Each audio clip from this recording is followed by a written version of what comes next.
산업통상자원부 대변인을 역임한 아시안치매연구재단 김성진 이사장과 이야기 나눕니다. 이사장님 안녕하십니까? 네, 안녕하세요. 김성진입니다. 네, 반갑습니다. 먼저 치매 극복의 날이 생소하신 분들이 좀 많으실 것 같은데요. 이 치매 극복의 날을 지정한 이유와 또 그 의미부터 좀 전해주시겠습니까? 예, 지난 목요일이죠. 예, 9월 21일은 이제 세계 치매의 날입니다.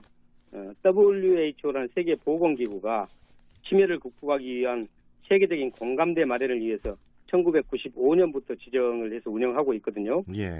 예, 또 우리나라는 치매관리법에 따라서 2008년부터 매년 기념 행사를 하고 있고요. 예. 지난주에 공주시장에서 16회 치매 극복의 날 행사가 있었습니다. 우리나라는 어느 나라보다 이 고령화 속도가 더 빠르기 때문에 이런 부분이 더 피부로 와닿고 있습니다. 네. 인구 고령화로 치매를 우려하는 분들이 정말 많은데요. 현재 우리나라 치매 현황은 어떻게 분석하고 있습니까? 예, 우리나라 치매 환자는 현재 약 96만 명 정도로 추정이 되는데요. 네.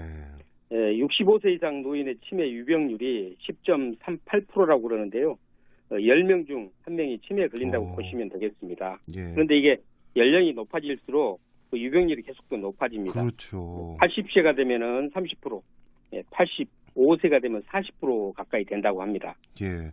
장수하면 할수록 이제 치매에 걸릴 확률은 더 높아지는 거, 거의 반절 정도가 2명 중 1명 정도가 걸릴 수 있다 이렇게 생각을 해야 될 것 같아서. 네, 그렇습니다. 예. 그래서 이제 고령화 속도는 더욱 이제 상승하고 있는데 그러면 치매 환자가 더 많아질 것 같은데 어떻게 앞으로 또 전망하고 계십니까? 예, 말씀하신 것처럼 치매 환자는 고령화와 깊은 연관이 있는데요. 네. 예, 통계청에 따르면은 한국의 고령화 속도는 OECD 평균의 약 1.7배라고 그럽니다. 네. 회원국 중에 가장 빠른데요. 2045년이면 우리나라 고령화율이 37%를 넘어서는데요.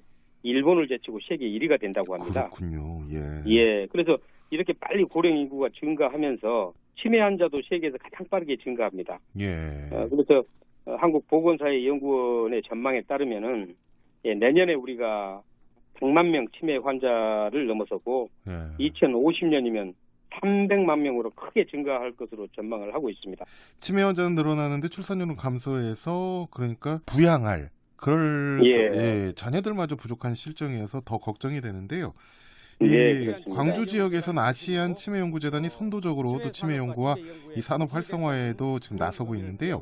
이 재단에 대해서도 소개를 해주시겠습니까? 예, 우리 아시안치매연구재단은 치매 극복을 위한 기술과 연구 개발을 지원하고 있습니다. 또 치매 예방 교육도 하고 있고 치매 의료기업 육성을 지원하는 등 국가 차원의 치매 극복에 앞장을 서고 있습니다. 네. 또 아울러 부속 기관으로 노대동 노인건강타운에 광주 치매예방관리센터를 운영하고 있는데요. 네.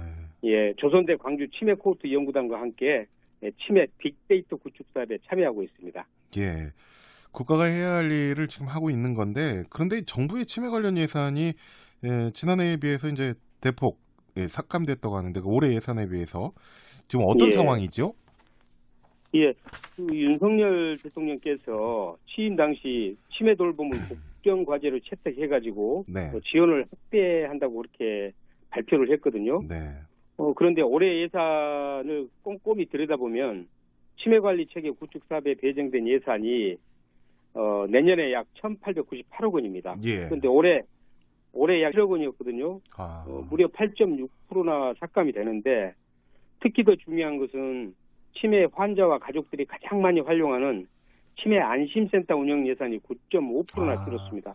예. 치매 환자들 걱정이 늘어나고 있습니다. 이 치매에 대응하기 위해 필요한 사회적 비용 계속 증가하고 또 큰 걸로 알고 있는데 어떻습니까?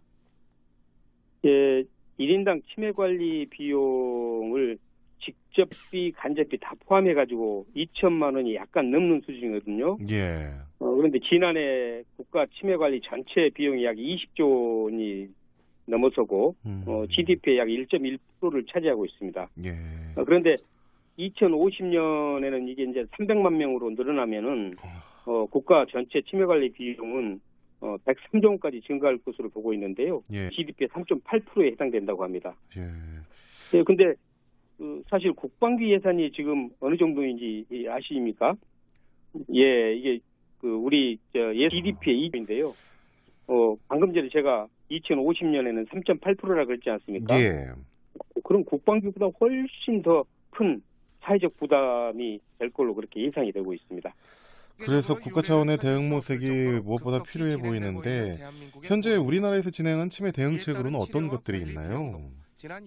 그래서 정부는 이제 치매 관리법을 제정해서 운영을 하고 있고, 특히 문재인 정부 때는 치매 국가 책임제를 도입해서 운영하고 있지 않습니까? 그래서 그중 가장 핵심적인 것은 전국 시군구 256곳에 치매 안심센터를 운영하고 있습니다.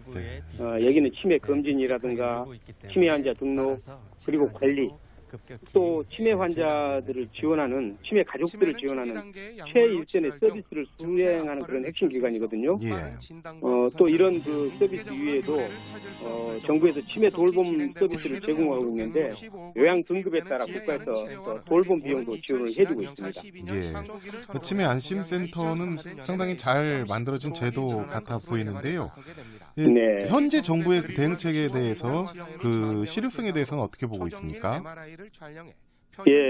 방금 말씀드렸습니다만은 치매 환자가 앞으로 급격하게 늘어나면 사회적 부담이 증가하지 않겠습니까? 그렇죠. 그런데 현재 이제 치매는 치료와 돌봄 중심에 있습니다.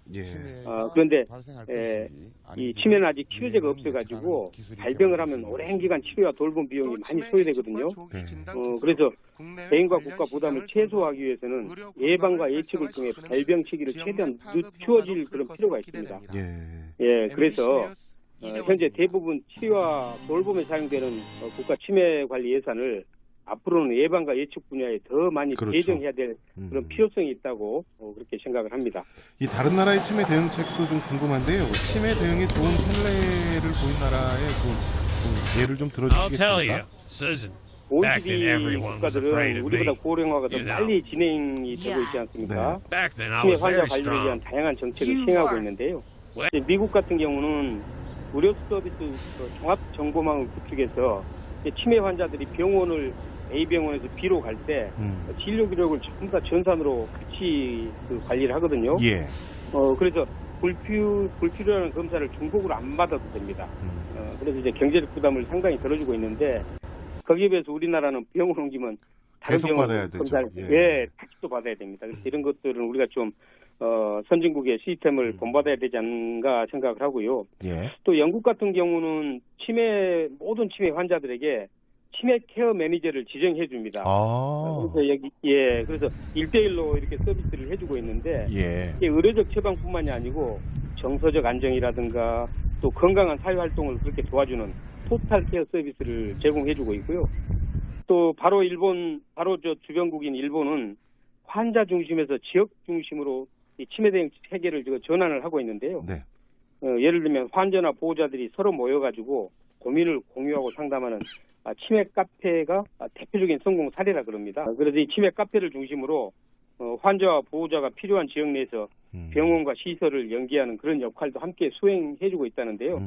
우리나라 치매 안심센터도 이러한 역할을 앞으로 넓혀 나가야 되지 않을까 그렇게 생각을 합니다. 지역민 모두가 이렇게 관심을 갖고 함께하는 거죠. 앞으로 내가 당사자가 될 수도 있으니까요. 네, 그렇습니다. 네, 한 30초 남았는데요. 마지막으로 당부의 말씀 한 말씀 듣고 마치겠습니다. 네, 방금 전에도 말씀드렸는데 치매는 치료제가 없어서 발병이 되면 많은 비용과 돌봄이 필요한 질병입니다. 그래서 특히 미래 예방 조치를 통해서 치매 발병 시기를 늦춰야 되거든요. 그래서 60세가 넘어가면은 청취자 여러분 모두 치매 안심센터에 가셔가지고 치매 검사를 받는 것이 매우 중요합니다.